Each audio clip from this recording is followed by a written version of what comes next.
Perkenalkan, saya Irma Rahayu dengan NPM 222151126, jurusan Pendidikan Matematika dari kelas D. Di sini saya akan menjelaskan tentang surah Al-Kahfi, mulai dari asbabun nuzul, kisah-kisah keutamaan, dan bacaan ayat 1-10. Pertama-tama, saya akan menjelaskan asbabun nuzul surat Al-Kahfi. Menurut Ibnu Katsir, asbabun nuzul surah Al-Kahfi adalah kaum Quraisy ingin mempertanyakan tentang Nabi Muhammad kepada pendeta Yahudi, dan pendeta Yahudi itu pun menyuruh utusan kaum Quraisy untuk menanyakan 3 hal kepada Nabi. Jika Muhammad mampu menjawab ketiga hal itu, maka ia benar-benar Nabi yang diutus, tapi jika tidak, maka ia hanya orang yang mengada-ngada saja. Ketiga hal itu meliputi tentang sekelompok pemuda yang pergi pada masa terdahulu, tentang seorang laki-laki penjelajah sehingga mencapai belahan bumi sebelah timur dan barat, serta tentang ruh dan penjelasannya. Setelah ketiga hal itu ditanyakan kepada Nabi, beliau menjanjikan akan menjawabnya esok hari. Namun sampai tiba saatnya, sesuai yang dijanjikan Nabi, belum juga mendapat wahyu, bahkan hingga 15 hari sehingga membuat geger kota Mekah. Tentu, kejadian ini membuat Nabi Muhammad sangat bersedih. Kesedihan Nabi Muhammad pun bertambah ketika mendengar gunjingan pada para penduduk Mekah. Namun di tengah kesedihan yang mendalam, Jibril akhirnya membawa surah Al-Kahfi. Karenanya, ada kalangan menafsirkan bahwa surah Al-Kahfi adalah teguran terhadap kesedihan Nabi, terhadap kaum Quraisy, dan jawaban atas persoalan pemuda, seorang penjelajah, dan firman Allah Ta'ala tentang ruh yang ditanyakan kaum Quraisy. Lalu ada kisah-kisah dalam surat Al-Kahfi. Yang pertama, kisah Ashabul Kahfi. Kisah ini diawali dari ayat 9 sampai ayat 26, yaitu kisah sekumpulan pemuda muslim yang hidup di negeri kafir. Mereka bertekad hijrah untuk mempertahankan agama. Ini dilakukan setelah mereka mendakwahi kaumnya, lalu mendapatkan penolakan, tekanan, dan intimidasi. Mereka menghadapi fitnah din dalam dakwah dan perjuangan dari kaumnya. Lalu Allah melindungi dan menjaga mereka melalui gua dan sinar matahari. Maka saat mereka terbangun dari tidur, mereka mendapati kaumnya telah berubah. Negeri tempat tinggal mereka dahulu menjadi negeri yang penduduknya beriman kepada Allah. Selain iman, mereka memiliki sahabat dan teman seperjuangan yang soleh. Allah berkahi dakwah mereka dengan keimanan generasi berikutnya. Lalu yang kedua, pemilik 2 kebun. Tertera pada ayat 32-44, ini kisah seseorang yang Allah karuniakan kebun. Ia lupa dengan pemberi nikmat, sehingga dirinya melampaui batas. Ia tanggalkan prinsip-prinsip keimanan dengan celaan dan keraguan. Ia tidak pandai bersyukur kepada nikmat Allah. Ujung dari kekufuran dan kesyirikannya tersebut, hancurlah tanaman dan buah-buahan di kebunnya. Ia diliputi penyesalan mendalam saat tidak berguna penyesalannya tersebut. Kisah ini menerangkan tentang bahaya fitnah dunia berupa harta dan anak, sehingga membuatnya berbangga dan terus mengejar dunia untuk memperbanyak kekayaan dan keturunan. Solusi dari fitnah ini adalah dengan memahami hakikat dunia yang diterangkan di awal surat.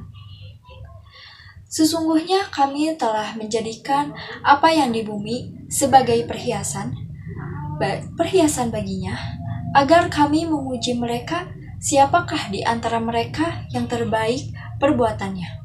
Quran Surat Al-Kahfi ayat 7. Dan yang ketiga, kisah Nabi Musa dan Khidir. Diawali dari ayat 60 sampai 82. Ini berbicara tentang fitnah ilmu, yakni saat Musa ditanya, siapa penduduk bumi yang paling alim? Lalu ia menjawab, saya. Kemudian Allah mengabarkan kepadanya, di sana ada manusia yang lebih alim dari dirinya. Kemudian Musa pergi untuk belajar kepadanya.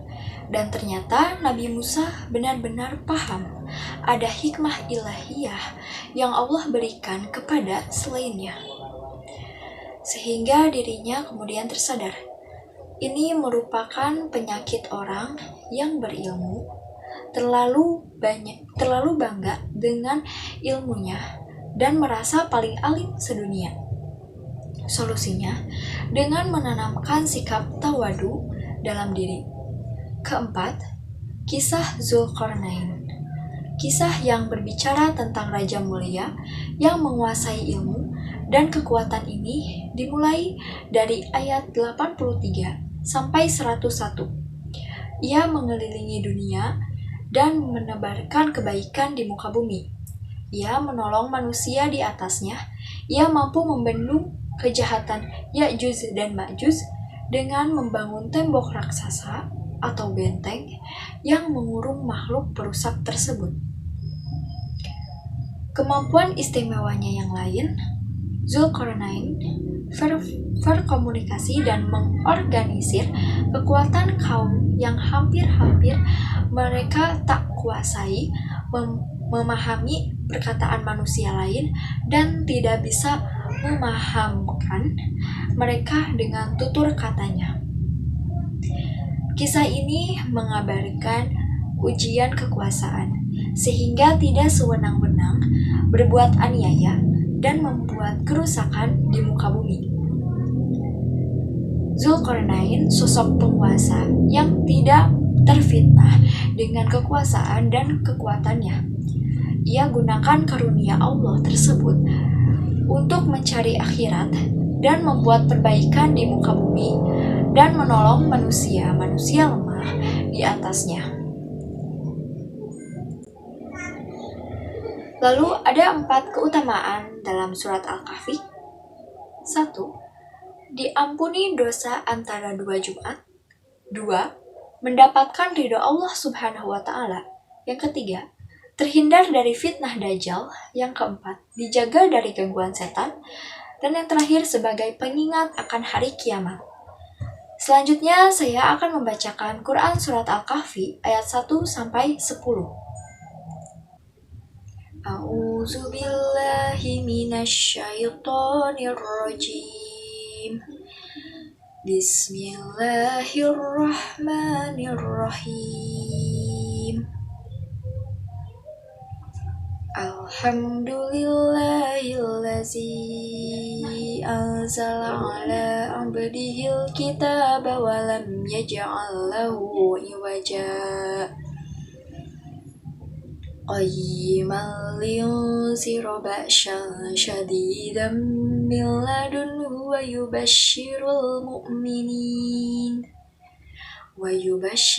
mu'minin allazina ya'maluna as-salihati anna lahum ajran hasana makisina fihi abada wa yunzirul ladzina qalu ittakhazallahu walada ma lahum bihi min ilmin wala liabaihim kaburat kalimatan takhruju min afwahihim yaquluna illa kaziba fala'allaka jahi'un nafsaka ala asarihim illam yu'minu bihasal hadisi asafa inna ja'alna ma'alal ardi zinatan laha liyabluwahum ayyuhum ahsanu amala wa inna laja'iluna ma'alaiha sa'idan juruza.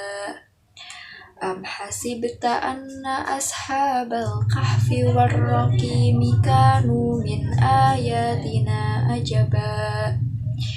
Iz awal fisnatu ilal kahfi faqalu rabbana atina min ladunka rahmatan wa hayyi lana min amrina rasyada.